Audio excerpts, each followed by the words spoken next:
त्यो मन्दिरमा 700 जति देवदासीहरू, जसलाई देवदासी पनि भनिन्छ, देवदासीहरू थिए, भन्नलाई देवतालाई चढाउने। तर यिनीहरूको कर्म वेश्यावृत्तिको हुन्थ्यो। तर एउटा शर्त के थियो त भन्नाले, दारिका यिनलाई सबै काममा प्रयोग गर्नु, तर यिनीसँग कोही महिलालाई सुत्न नदिनु। 400-500 तोला लिएर आउँछन् र यी देवदासीहरूलाई सुन दिँदै सहवास गर्ने गर्छन् यी राजाहरूले। पालो पालो फेरि फेरि, किनकि त्यहाँ 700 थिए। महिलासँग लसपस भयो भने साधक रहँदैनन्। फेरि उनी सिंहासनबाट उड्दै उड्दै आकाशतिर माथि गएको देखेपछि सबैले प्रणाम गरे। कुनै बेला सालीपुत्र नामक ठाउँमा, देशमा, जनपदमा इन्द्रपाल भन्ने राजा राज्य गर्दथे। यिनी शिकार गर्न साह्रै माहिर थिए।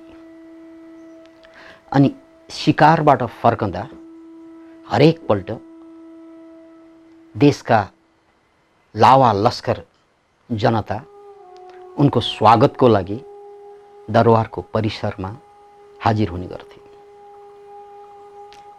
एकचोटि उनी यस्तै शिकारबाट फर्कँदा उनको लावा लस्करमा उनलाई स्वागत गर्ने भिडमा एकजना चम्किलो दिव्य मान्छेलाई देखेछन्। उनले चिनिहाले र नमस्कार गरेर भन्थे, म हजुरको हृदयदेखि सम्मान गर्छु, तर हजुरले यो जहिले पनि साधनाको लागि माछाको आन्द्रा खाइरहेको सुन्दा मलाई गाह्रो लाग्छ भन्थे।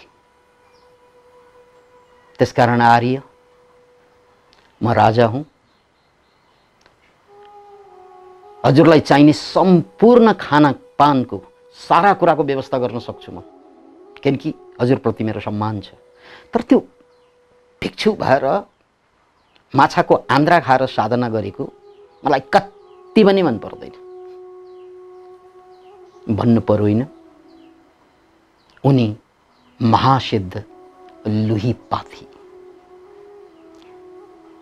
र यो पनि बुझ्नुपर्छ, कहिलेकाहीँ गुरुले शिष्य अनुकम्पाको कारणले, करुणाको कारणले खोज्छन्। जोसँग पात्रता छ त्यो मान्छे खोजी खोजी गुरु हाजिर हुने गर्छन्। यो बिरलै घटना हो। यस्तै इतिहासका बिरलै गुरुले शिष्य खोज्ने घटना मध्ये यो एउटा घटना पनि हो। याद राख्नुहोस्, अधिकांश या सबैतिर शिष्यले गुरु खोज्ने हो। तर भाग्यमानी शिष्यहरू यस्ता पनि हुन्छन् जसलाई गुरुले खोज्ने गर्छ। र त्यसमध्ये राजा इन्द्रपाल एउटा प्रतिनिधि पात्र हुन्। अनि लुहिपाले मुसुक हाँसेर भने, महाराज रिसानी माफ होस्, मलाई केही पनि चाहिँदैन, म हजुरसँग एउटा चिज मात्रै चाहन्छु, दिन सक्नुहुन्छ? किन नदिनु, म त राजा हुँ, शक्तिमान राजा। महाराज मलाई अमर हुने विद्या दिनुस्। हाँ, के रे अमर हुने विद्या? भन्नासार राजा छस् कि के हो यो अमर हुने विद्या?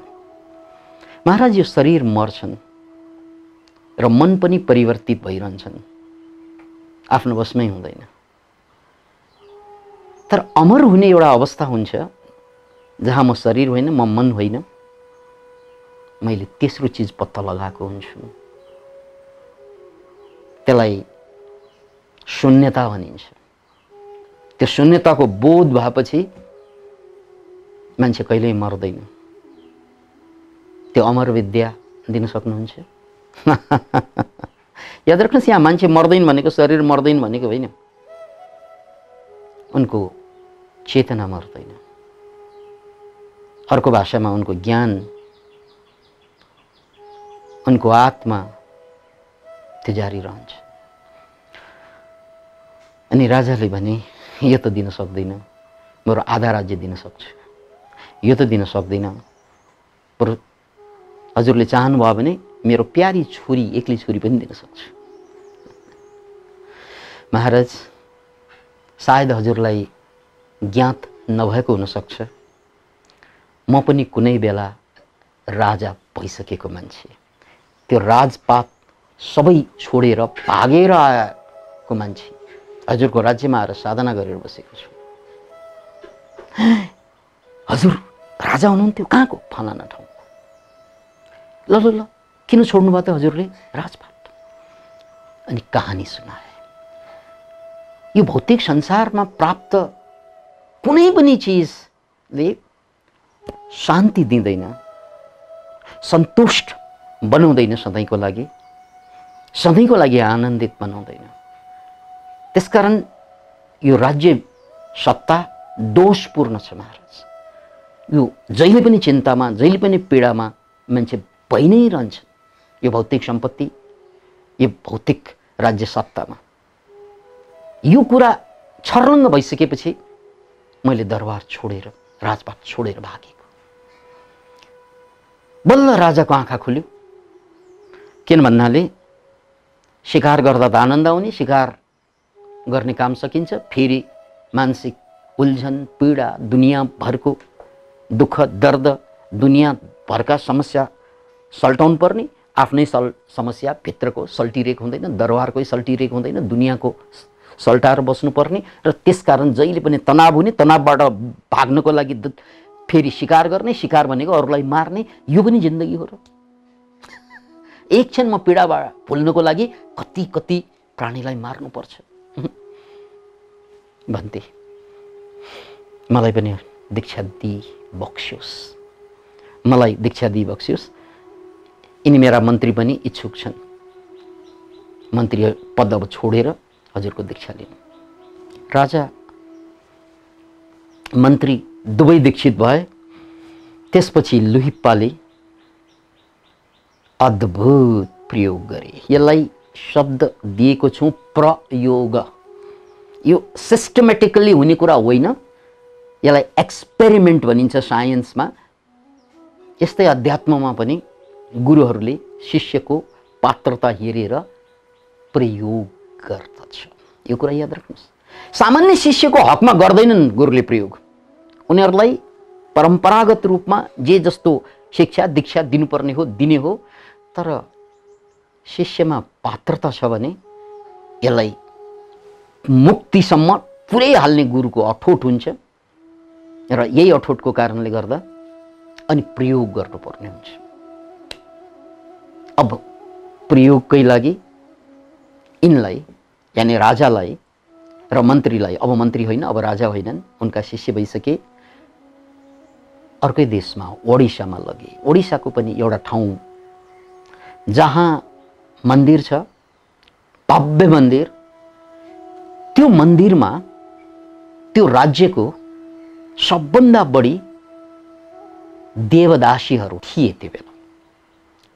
देवदासी नेपालमा पनि छन्, जसलाई हामी देउकी प्रथा भन्छौँ। एउटी छोरी मन्दिरमा चढाइदिन्छन्। यो देउकी प्रथा नेपालको पश्चिममा विद्यमान छन्। सम्भवतः यसको अवशेष अहिले पनि होला। र भारतमा त्यो बेला, भारतवर्षमा प्राय ठुला ठुला मन्दिरहरूमा हुने गर्थे, र त्यो मन्दिरमा 700 जति देवदासीहरू, जसलाई देवदासी पनि भनिन्छ, देवदासीहरू थिए। भन्नलाई देवतालाई चढाउने, तर यिनीहरूको कर्म वेश्यावृत्तिको हुन्थ्यो। र त्यहाँ राजा महाराजा पनि मनोरञ्जनको लागि जाने गर्थे। Can imagine it? अनि 700 भनेको जस्ट क्यानट इमेजिन इट। त्यत्रो ठुलो वेश्याहरूलाई या देवदासीहरूलाई या देउकीहरूलाई व्यवस्थापन गर्नको लागि त्यहाँ एकजना लिडर पनि, नायिका पनि चुन्ने गर्थे उनीहरूले। त्यो मन्दिरको नायिकाको नाम, यो सबैको नायिकाको नाम दारिका थियो। दारिका। अब कथाको बडो अद्भुत प्रयोगलाई हेर्नुस्। राजालाई ज्ञान मुक्तिको लागि दीक्षा त दिइ नै सके, मन्त्रीलाई पनि दिइसके।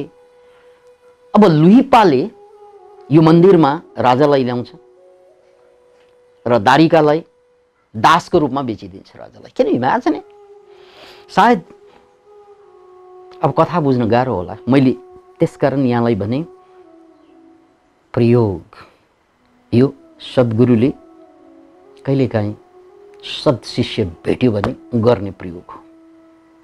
बेचिदिए सेतोला सुन्न। अब राजाको काम के त? दास बनेर मालिस गर्ने, लेप लाउने र यो दास,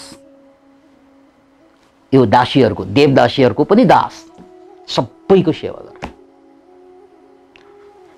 क्यान यु इमेजिन इट? राजाले स्वीकार गर्यो होला?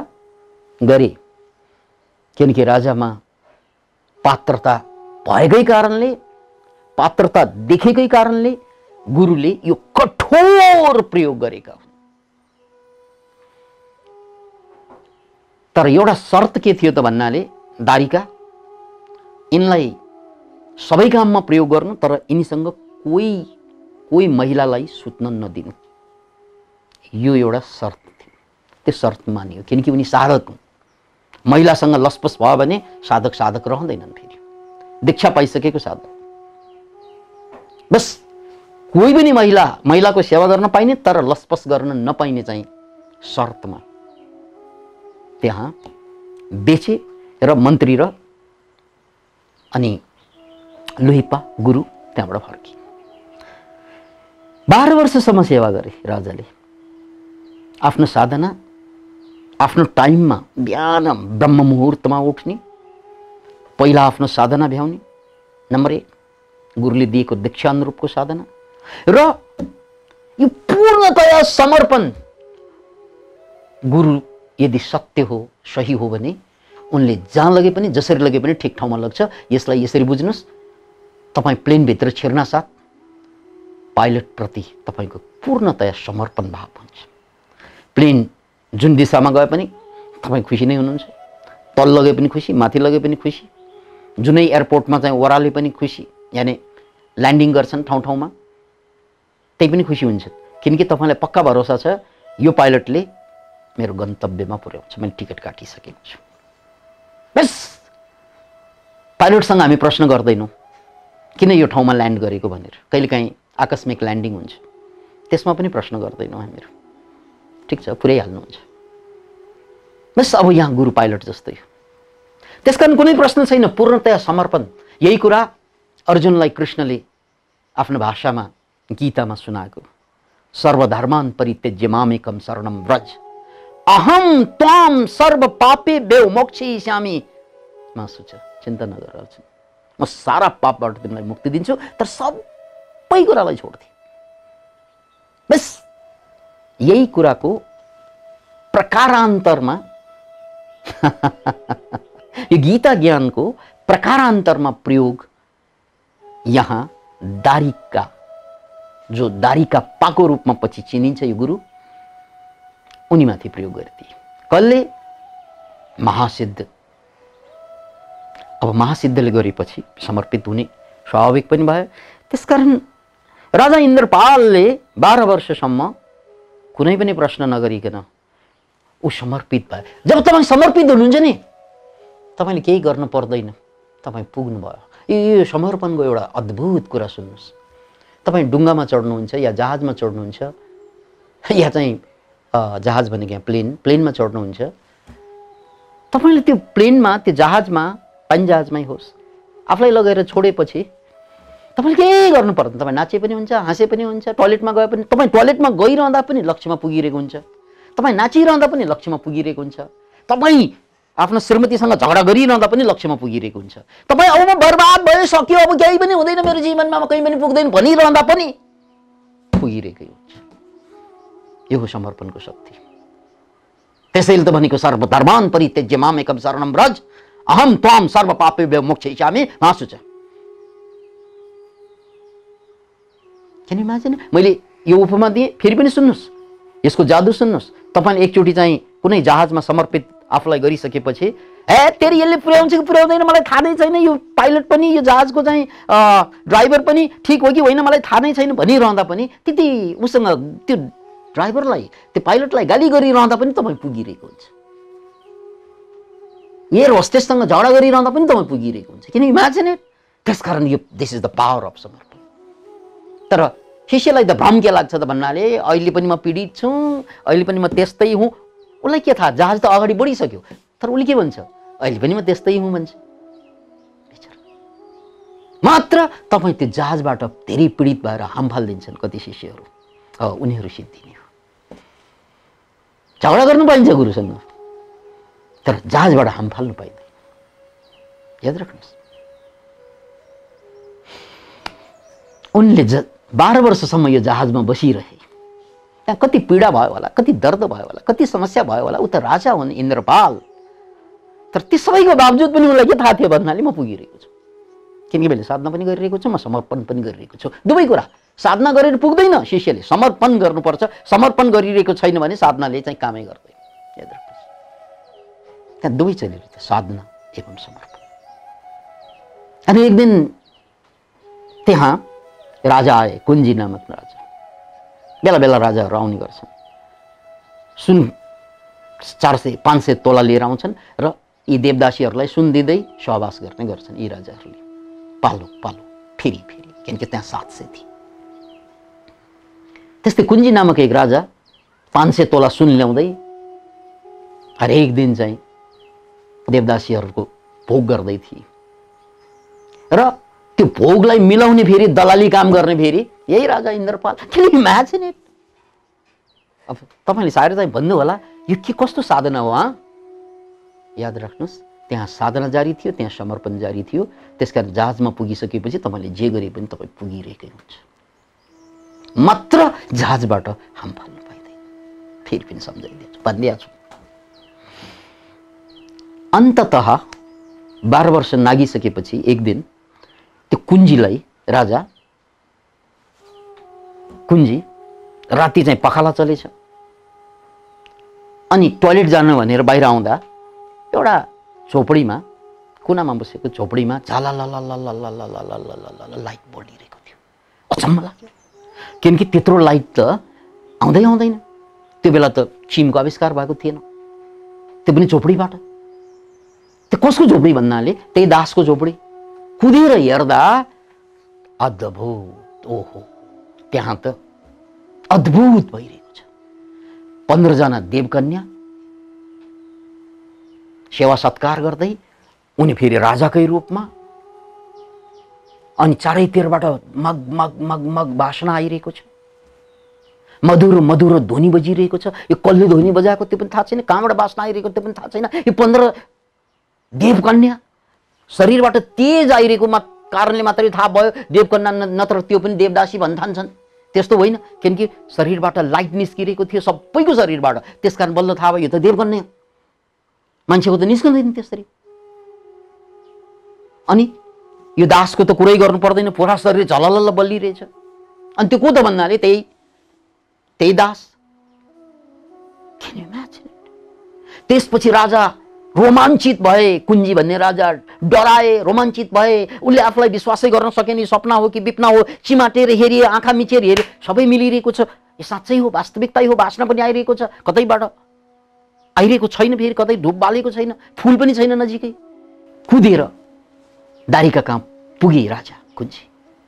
अद्भुत भयो, अद्भुत भयो, अद्भुत। न भूतो न भविष्यति, न कहिल्यै सुनेको, न कहिल्यै भएको, न कहिल्यै हुनेवाला। आउनुहोस् आउनुहोस् भनेर उसलाई ल्याएर देखाउँदाखेरि त उनी पनि छक्क पर्छ। त्यसपछि दुवैले खुट्टा समाउँछ। यो दासको राजा इन्द्रपाल जो दासको रूपमा 12 वर्ष थिए, कुहाँ कुहाँ रोए दुवै, पछुताउ गरे। ओहो तपाईँ त यस्तो महात्मा, तपाईँ त महात्मा हुँदो रहेछ, तपाईँ त सिद्ध पुरुष हुनुहुँदो रहेछ। तर तपाईलाई हामीले चाहिँ 12 वर्षसम्म दासको रूपमा व्यवहार गर्यौं। एकदम प्रकम्पित हातले एकदमै डराएर उनीहरू दुवै काँपिरहेका थिए, किनकि अब हाम्रो हालत के हुने होला, किनकि यस्तो दिव्य पुरुषलाई 12 वर्षसम्म गुलाम बनाइसके, दलाल बनाइसके। Can you imagine it? हात छोडेर दुवैले भने हामीलाई क्षमा गर्नु, पर 12 वर्षसम्म हामी सेवा गर्छौं। अब हामीलाई 12 वर्ष हामीले दुःख दिइसक्यौं हजुरलाई, अब 12 वर्ष हजुरको दास बन्छु। अब सोच्नुस् त राजा इन्द्रपालले के भने होला। अब उनी राजा इन्द्रपाल होइन, उनी त मुक्तात्मा भइसके। के भने नो, किनकि जसले भित्रै महासुख पाइसके उसको लागि बाहिर कसैको सेवाको आवश्यकता पर्दैन। हो, साधनाको कुरा गर्ने हो भने त्यो बेग्लै कुरा, मुक्तिको कुरा बेग्लै कुरा, तर मलाई सेवाको आवश्यकता छैन, किनकि म भित्रैबाट बदलिसके। र त्यही बेला उनी सिंहासनबाट उड्दै उड्दै आकाशतिर माथि गएको देखेपछि सबैले प्रणाम गरे। र त्यसपछि उनको नाम रह्यो, किनकि त्यो दारिका नामक वेश्याको नायिका कहाँ 12 वर्ष काम गरेकोले उनको नामै दारिका पा। तर त्यसपछि फेरि उनले लाखौं मान्छेको जनकल्याण गर्दै अन्ततः खेचर भूमिमा गए। Thank you very much.